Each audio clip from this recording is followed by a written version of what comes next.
to circle back to the health question. What we have been seeing a lot is a lot of unaddressed trauma when it comes to mental health. And, working in the domestic violence and sexual assault field, there's a lot of trauma there. And we are seeing new refugees coming in. Austin is a refugee resettlement community. We have high populations of the Nepali, the Burmese, the Bhutanese coming in. Soon, depending on what's happening at Capitol Hill and at the White House, we may be seeing Syrians coming through as well. But right now, those numbers are quite low. And there has not been a real concerted effort with mental health providers, with certain institutions to address the need for culturally specific and trauma-informed services. A lot of times we have seen clients who come in who have been assaulted, but then they also deal with the trauma of migration. They also deal with the trauma of these microaggressions or the trauma of being treated differently by the police.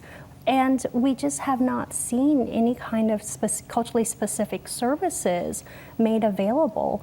We're pretty much it. We're the only group in Austin and in the Central Texas area that provides therapeutic counseling, focus on the Asian American community, but we're a small group, and the need is large, I would say that's a problem in general in Texas, is the lack of focus and the lack of resources for mental health treatment. A lot of refugee populations are funneled through state agencies that may not have any Asian American staff members at all. They're calling. We're getting phone calls from ASH, and they're calling us and say, "Can you come and help?" And we're telling them, "This is your responsibility. You need to bring in that interpreter. You need to be trained on how to provide these services." So what can we do is not enough. Yeah, exactly. Yeah. Exactly. They need employees in those departments that understand that need exists. Part of this push to hire diversity or to have diverse departments is having that diversity allows you to understand that there are populations that are not served, and be active advocates within your departments to go out and make sure that those translation services or other services are provided. And as anecdotally, I'm sure we all get this. We all, as different, belonging to different Asian language minority communities, we get phone calls. It's like, hey, I have this person, they're violent, they need mental help, and where can I go where there's a therapist who speaks this language?